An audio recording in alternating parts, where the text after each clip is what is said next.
ہم سب ایک ہیں. خدا کی قسم دل سے کہہ رہا ہوں, میرے شہر میں پختون رہتا ہے, کسی مائی کے لال کی جرت نہیں ہے کہ اس کو کوئی ہاتھ لگا جائے. ان کو اس طرح دکھایا گیا ہے جیسے یہ پوری دنیا کے امن کے پیغمبر ہیں اور انہوں نے پوری دنیا کو تیسری عالمی جنگ سے بچا لیا ہے. جیسے یہ پوری دنیا کے امن کے پیغمبر ہیں اور انہوں نے پوری دنیا کو تیسری عالمی جنگ سے بچا لیا ہے. اس سے بڑی کامیابی اور پاکستان کو کیا ملی, اور پاکستانیوں کو اس سے زیادہ اللہ تعالیٰ کیا عزت دے. اور میں تو آج تمام دوستوں بھائیوں کو یہ کہوں گا کہ کچھ سیکھ لیں کسی سے, ایک نیشن بن جائیں, ایک قوم بن جائیں. خدا کی قسم سامنے کھڑے ہیں. اوے ہم نے تو قید کی وہ صحبتیں, یہاں آج دوست بھائی بات کرتے ہیں, میں کسی کی قید پہ خوش نہیں, میں کسی کے اوپر غلط الزامات لگا کر میں کسی پہ خوش نہیں, لیکن مکافات عمل ہے جناب اسپیکر.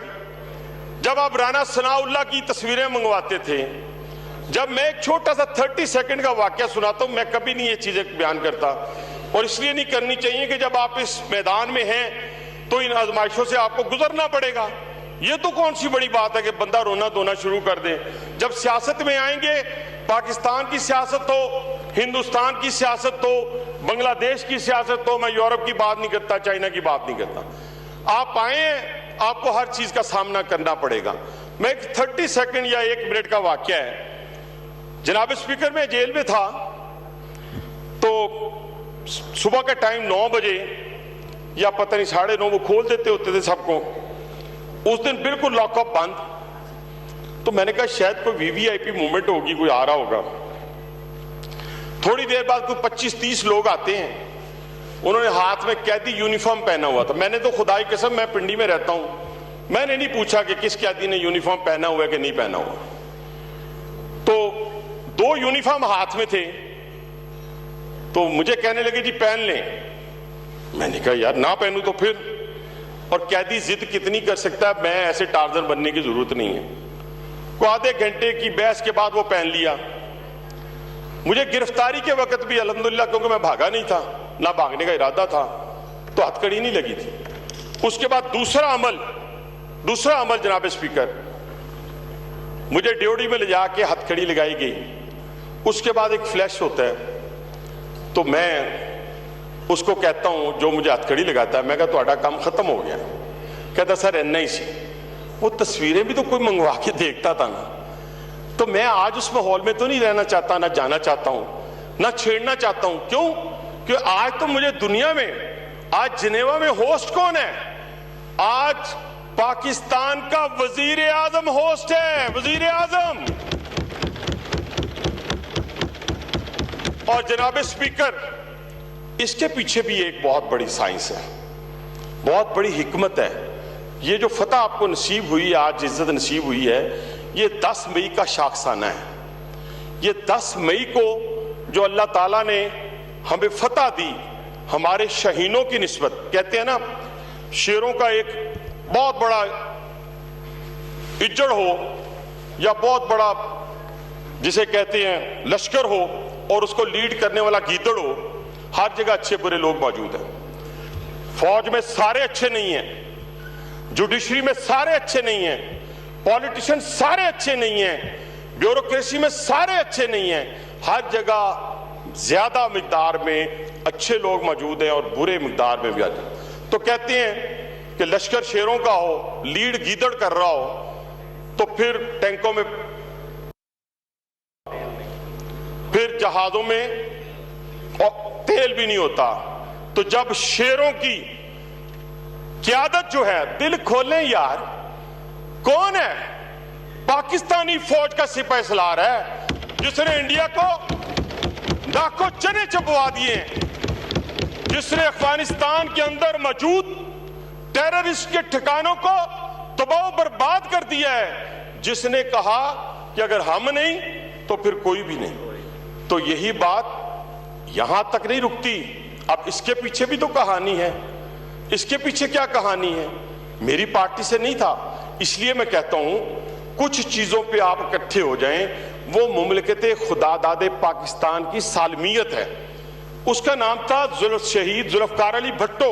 ہم بچپن سے مخالف ہیں رہے, بنایا گیا, دماغ بنا دیا گیا, جیسے بنایا جاتا تھا کہ یار یہ غدار ہے, یہ مسلمان نہیں ہے. ٹھیک ہے سر, لیکن 10 مئی والی فتح کے پیچھے جیسے میرے جوانوں نے شہادت, جام شہادت نوش کیا, فضائیہ کے شاہینوں نے اپنی باؤنڈری میں رہ کے ہندوستان کے جہاز گرائے اور پاکستان کو فتح دلائی, اسی طریقے سے اس شخص نے 1974 میں ایٹامک کی بنیاد رکھی. ڈاکٹر عبد القدیر خان, اللہ تعالیٰ ان کی قبر پر اپنی لاکھوں کروڑوں رحمتیں فرمائے, انہوں نے اس ایٹامک کو پکڑا اور اپنے منطقی انجام تک یعنی مکمل کیا. تمام فوجی حکمرانوں نے پہرا دیا اور پھر 28 مئی 1998 آیا جب کیا ہوا کہ اس وقت یہی کہا گیا $2 ارب لے لو, $3 ارب لے لو. ہندوستان نے 5 دھماکے کیے جناب اسپیکر, اس کے مقابلے میں میرے لیڈر میاں نواز شریف نے 6 دھماکے کر کے پاکستان کو فتح دیا. پوری دنیا میں ڈنکا بج رہا ہے, پوری دنیا میں. آج آپ ایٹامک اربوں ڈالر والے کہاں کھڑے ہیں؟ غیرت ہے بڑی چیز جہانے تگودو میں, غیرت ہے بڑی چیز جہانے تگودو میں, پہناتی ہے درویش کو تاج سر دارا. مجھے بتائیں, ایک طرف پیسہ ہو, ایک طرف آپ کی عزت ہو, کس کو چوز کریں گے؟ آج یہ اس پورے خطے کا, اس پورے 10 کروڑ کسی کی جیب بھی ہوتا تھا, ہم بھی ان لوگوں میں سے, دوستوں میں سے ہیں جن کے ارد گرد انڈسٹریلسٹ بھی بیٹھے ہوتے ہیں, ٹریڈرز بھی بیٹھے ہوتے ہیں. ہماری جو حب الوطنی ہے وہ ذرا سنیے گا سب کی. 10 کروڑ آیا نا, چلے جی فلان جگہ جا کے انویسٹ کرتے ہیں. آج نہ کوئی پیسے دے رہا ہے اور نہ وہاں پہ کوئی آپ کو رہنے دے رہا ہے. تو پھر کیا ہوا؟